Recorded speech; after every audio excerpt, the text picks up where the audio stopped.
74.2 points to 69.1. That's about a 5-point variance from what they score on the road and what they allow on the road. I like that. St. Mary's isn't quite as good shooting on the road. 43.5% on the road in a bad conference, right? West Coast Conference. Well, it's not the worst conference, but it's not nearly a Power 5 type conference, right? They only score 66.9 and they allow 64.7 on the road. They're about equally the same height. I do like to look up the heights of these guys. Yeah. The only thing that St. Mary's could hurt Nova is that I think they're a top 44 team in 3-point defense, and Nova takes over half their shots are threes, And the reason that is, I think, is because, they rebound pretty well. Being a West Coast Conference, again, makes it hard to tell how accurate all these numbers are. It really is. You got two sides of the country here. The betting angle that sticks out to me is that Nova starts games out slow, and they don't turn it on until the second half quite as much. St. Mary's has really picked up their defense, allowing only 53 points the last 8 games. 53 points per game. So St. Mary's is 4-1 to the under the last 5 games. St. Mary's is the 7th slowest team in the nation at 62.6 possessions per game, while Nova is the 20th slowest at out of 353 teams, as everyone knows, at 63.6 possessions. As long as those threes aren't hitting at a crazy percentage, I like the under here. I'm going to play under 130.5. Yeah, I like the under as well. And I will say that, the tempo that this game will be played at is certainly one of the slowest ones in the NCAA tournament. And I like your point also about the slow starts from Villanova. Maybe if you like Villanova, you can get a live bet in on this one at a better number, or you can take Villanova in the second half as well.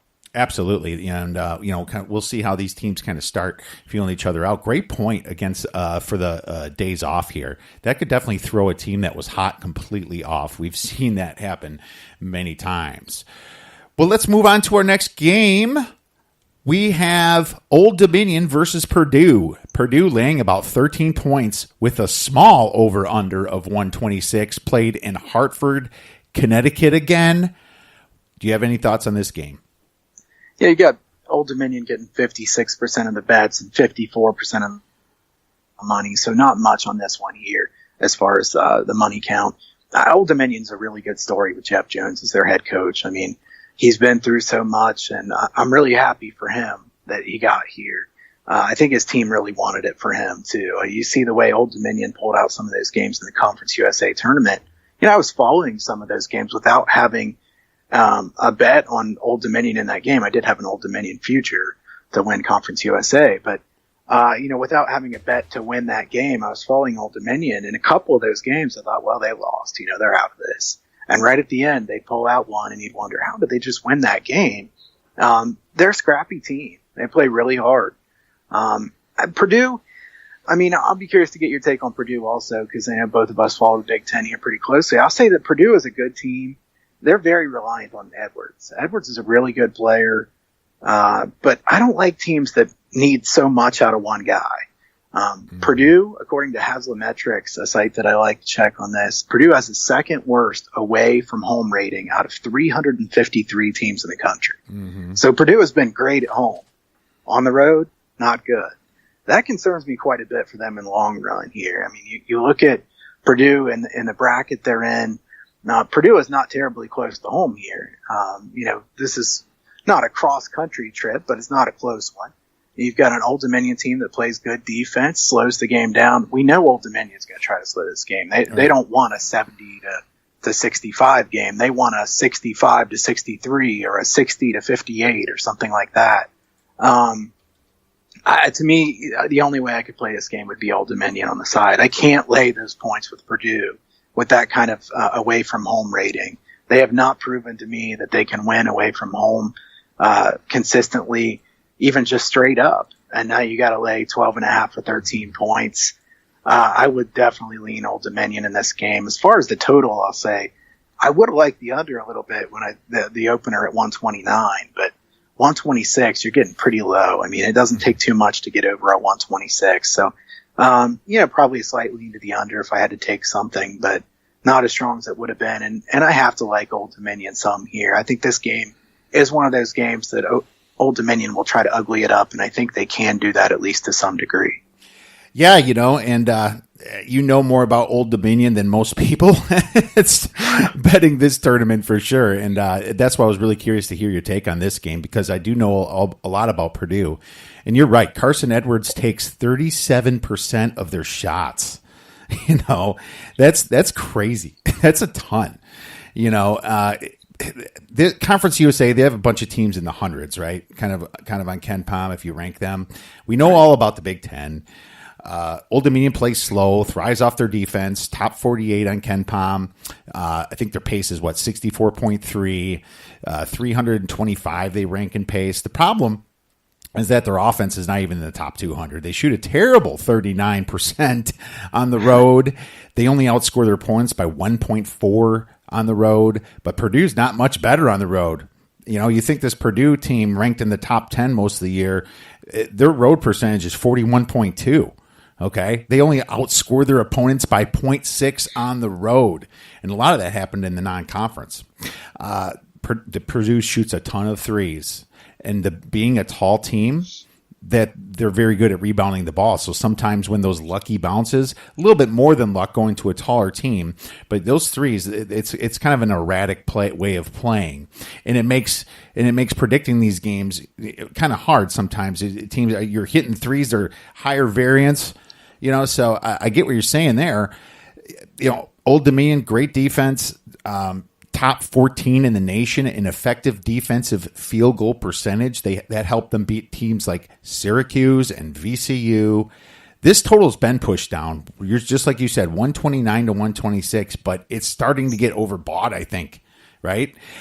Purdue, they should be motivated here due to their early Big Ten tournament exit, and I don't know how Old Dominion's going to.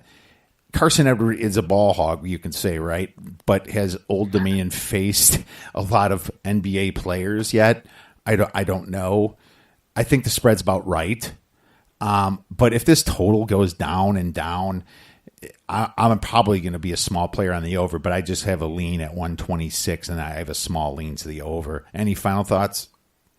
Yeah, I like Old Dominion some here. I'm not sure if I'll bet this one. I'll give you a general thought here real quick. And I know this is one we talked about here before recording this, is that, I don't like to play these games right at the open quite as quick as I do in the regular season. I like to see where the public comes in. There's a lot more public money here. There can also be a lot of things happen, from the last game to this game. There can be suspensions, injuries, different things can change your mind to where I don't really love to play these on Sunday when the game's on Thursday or Friday. So, this is one of those cases where I wait and see more often than not. But in this game, I do kind of like Old Dominion. All right. Well, looks like we're not giving out a ton of picks on this one either. So that's quite all right, though. The best thing for listening to these podcasts for all of our listeners is just try to take as much information as you can, because this game is all about information. Sometimes I've been talked out of sides, and I've thanked people for talking me out of sides before. So, it's great to look at things, and we miss things as handicappers plenty, and we like to get together and talk about these things. So really kind of take that to heart when it comes to betting these games. Try to check as many places as possible. Friday's games, Cincinnati versus Iowa. Iowa plus 3.5, over under at 138. This is, like you said, in Columbus. Any quick thoughts on this one? Yeah, well, I have a stronger opinion on this game than a lot of the last ones. I like Cincinnati here. I think Cincinnati has such a big defensive edge in this game. Iowa really in bad form of late. I think it'd be hard for Iowa to just totally, turn on a dime and play great basketball after they've played so poorly here of late. Like I said, a big home court advantage here for Cincinnati, at least worth 1.5 points. That might be not enough. Cincinnati, a big rebounding edge in this game. Really like Jaron Cumberland's play here of late. Cumberland's a very good player for Cincinnati.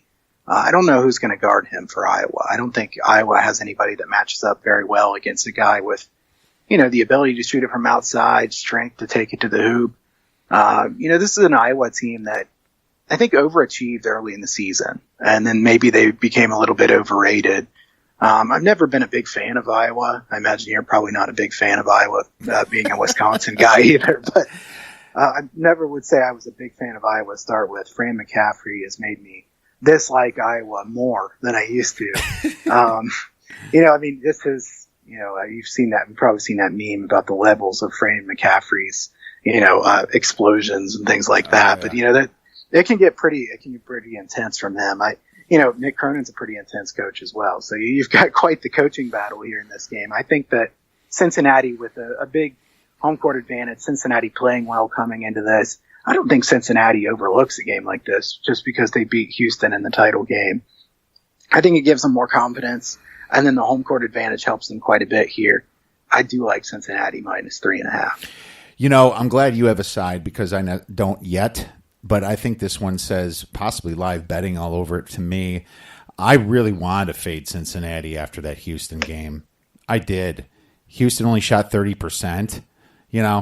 And Cincinnati didn't have the best finish. They did in the tournament, obviously, and their defense showed up. They started looking like the Cincinnati we expected. And I don't know how much of, that game is Houston playing bad and just the Bearcat defense finally waking up. But you're right. They play at home. You almost got to look at it like this at home. Iowa's been bad on the road. They shoot 44% on the road, which is okay, but they give up 75.5 points per game on the road and only score 74.8. Cincy's, if you look at their road, they're bad on the road at 40.7% shooting, but they outscore their opponents by about 66-62, which says good things about their defense. Being the Bearcats are essentially at home, I'd rather look at what they do at home, and they actually shoot 45.2% at home. So I like that a little bit better. Both teams did well on neutral courts, Iowa winning 4 out of 5 and Cincinnati winning all 5 of their neutral court games. The thing that worries me the most about the Bearcats is what happens if Jaron Cumberland just happens to get in foul trouble. Only one other player besides him averages double-digit points, and that's Keith Williams, and it's only 10. It's Jaron Cumberland or nothing for this team. From a scoring perspective, the Bearcats are not deep. Iowa is one of the best teams this year in drawing fouls, okay? They ranked 14th in the nation at free throw attempts over field goal attempts. That's what worries me a little bit. Now, it was more prominent earlier in the season. It kind of faded out. But I wonder what the Zebras are going to do here. If Cumberland gets 2 fouls before the 10-minute mark by chance, that's when you stay away from this game. But if he's looking pretty clean, live bet the heck out of Cincinnati is possibly what I have. So no lean right now and no play. Any final thoughts? Yeah, I like your point about the fouls. I was just looking on KenPom as you talked there. Cincinnati, a team with a very low 2 foul participation rate. So Cronin's not playing guys if they have 2 fouls in the first half. So if Cumberland does get in foul trouble early, maybe you look to play Iowa and then in the second half cover that back with Cincinnati. You might hit both sides of it. So I really like the point about the fouls. Awesome. All right. Well, we're rolling along and we have a few more left and we've already taken a ton of time. So let's get right into it. UC Irvine versus Kansas State. Kansas State laying minus 4.5 over under 119 in San Jose, California. This one's pretty simple, I think. What are your thoughts, Kyle? Well, the issue for me about this one is that everybody likes UC Irvine here. I mean, I can't find anybody who likes Kansas State. So we'll see. Maybe you have a different opinion. I'll be curious to get your take on this one too. But 71% of the bets on UC Irvine, 69% of the money on UC Irvine. Fading trendy underdogs has been a very profitable system early in the NCAA tournament. So if you're just going on systems and angles, you'd be taking Kansas State in this one. The problem is, like we've said before, Dean Wade matters a lot here. If I knew Dean Wade was playing, even if this line was higher than what it was, I'd like Kansas State. But, this is one where I'm very concerned about UC Irvine, how much they're loved. I think UC Irvine's a good team. And I will say I pay a lot of attention to the Big West. I've made good money in past years and this season with totals betting it in the Big West. UC Irvine's a good team. They play very good defense. I think Russell Turner's a really good head coach. They're a deep team. They don't have one guy that can get you. They have a bunch of different guys can take over at any point. Irvine's going to play hard defense. Kansas State is really good on defense, though. Like I said before, I think Kansas State's really good on defense, even without Dean Wade. Offense is the question mark. Right. Gosh, it's so hard to take an